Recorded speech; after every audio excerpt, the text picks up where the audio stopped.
सुप्रभात बच्चों। आज बिना जड़ का पेड़ एक पाठ है जो केवल पढ़ने के लिए दिया गया है आप लोगों के। ये आपके गुरु और चेला पाठ के तुरंत बाद है, तो इस पाठ को केवल पढ़ना है ना। अभी मैं इसका एक पाठ का पढ़ा हुआ एक वीडियो भी एनिमेशन के साथ है, ये वीडियो इसको भी आपके साथ दे रहा हूँ और उसके बाद पहले उसको देख लीजिए। उसको देखने के बाद इस पाठ के ये जो शब्दार्थ हैं इसको अपने कॉपी में लिख लीजिएगा, ठीक है। इन सभी शब्दार्थ को अपने कॉपी में लिख लेना और अच्छा से पढ़ना भी इनको। देखते हैं शब्दार्थ। सबसे पहला है संदूक। संदूक का अर्थ होता है पेटी, बॉक्स। आपने अपने घरों में देखा होगा टीना के बने हुए टीन के चद्दर से बने रहते हैं या लकड़ी के बने हुए बॉक्स देखे होंगे, है ना। कुछ इस तरह से रहता है आप लोग देखा होगा इसको, ठीक है। इस प्रकार का बॉक्स, तो इसको कहते हैं संदूक या फिर पेटी, ठीक है। अद्भुत, अद्भुत मतलब होता है आश्चर्य। इंग्लिश में हम इसको बोल सकते हैं स्ट्रेंज, ठीक है, अमेजिंग। अद्भुत का अर्थ है आश्चर्य। अगला है चुनौती। चुनौती का अर्थ है ललकार। ललकार मतलब सामने वाले को बुलाना। मतलब आप जैसे कुछ टास्क दे दिए, किसी प्रकार का काम दे दिए और सामने वाले को आप उसमें चुनौती दे रहे हो कि आप इसको कर पाओगे कि नहीं। जैसे कई बार हम लोग गेम खेलते हैं क्वेश्चन आंसर का, या कबड्डी खेलते हैं, क्रिकेट खेलते हैं, है ना।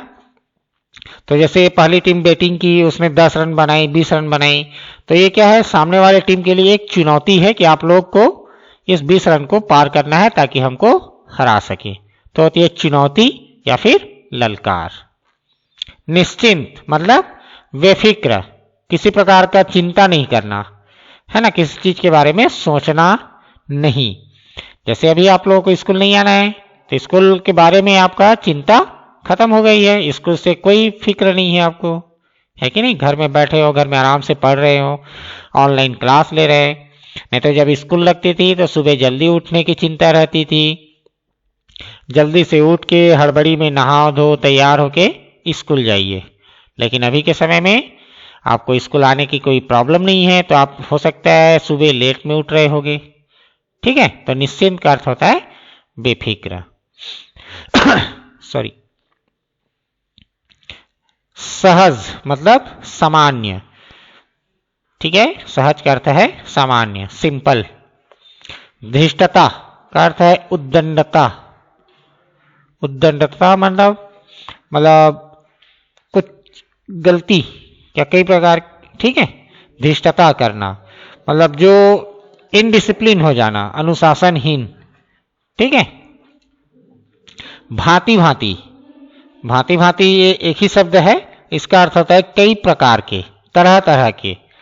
भांति भांति जैसे बोलते हैं ना, बगीचे में भांति भांति के फूल खिले हैं, इसका मतलब है बगीचे में कई प्रकार के फूल खिले हुए हैं, ठीक है।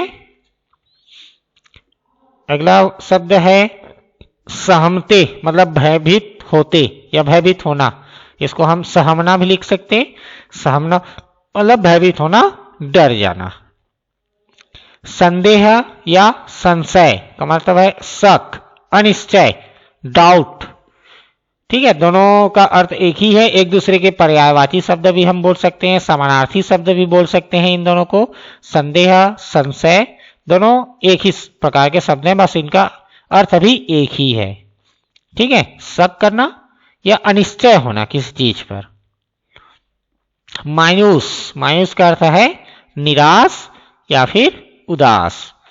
कई बार क्या होता है, जैसे हम अपने पेरेंट्स से कुछ मांगे रहते हैं, है ना। जैसे पेरेंट बाजार जा रहे हैं, बाजार से हम बोलते हैं हमारे लिए इस प्रकार का सामान ला देना। यदि आपको सामान न मिले तो हम क्या हो जाते हैं, मायूस हो जाते हैं, उदास हो जाते हैं, निराश हो जाते हैं, ठीक है। तो इस प्रकार से इतने शब्द हैं, इनके आप लोग इस सारे अर्थ को, शब्दार्थ को अपने कॉपी में लिख लेना। और उसके बाद इस पाठ से संबंधित कुछ प्रश्न हैं, इन प्रश्नों के उत्तर आप लोग अपने कॉपी में इसको भी लिख लेना, आप स्वयं से लिखना है। पहला प्रश्न है, राजा के लिए उपहार लेकर कौन आया था? आपने पाठ की स्टार्टिंग में ही पढ़ा इसको कि राजा के दरबार में कोई आता है और उनके लिए एक उपहार लाता है, तो कौन लाया था? केवल कौन, क्या लाया था नहीं पूछ रहा है, कौन लाया था, कौन आया था लेकर। ठीक है। दूसरा प्रश्न है, व्यापारी की चुनौती को किसने स्वीकार किया और क्यों स्वीकार किया? मतलब आप लोगों ने देखा कि जब पंडित ने जो भी राजा के लिए उपहार लाए थे व्यापारी, इन्होंने कई पूछा है ना कि संदूक में क्या है बताया जाए, तो किसी एक व्यक्ति ने उस चुनौती को स्वीकार किया, उसका नाम लिखना है और उसने स्वीकार क्यों किया इसको भी लिखना है। अगला प्रश्न है, व्यापारी के पेड़ किस समय अच्छे लगते हैं? व्यापारी कुछ लाया था तो वो किस समय अच्छे लगते हैं उसका पेड़।